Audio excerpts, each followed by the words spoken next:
Alright y'all, I'm here with a '08 Kia Spectra. Customer complaint of a no crank, no start. I believe it doesn't have any power.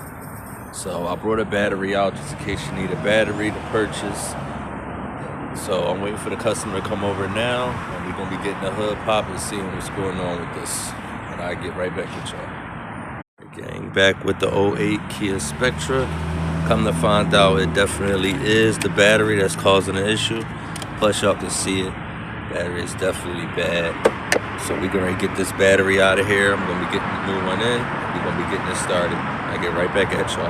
Again, this is a '08 Kia Spectra.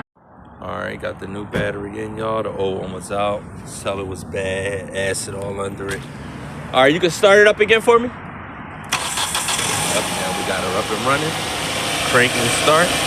So the no crank, no start problem was the battery. So pretty simple repair. We're ready to get everything back in place, and I'm done with this customer. I'll let y'all in the next one. '08 Kia Spectra.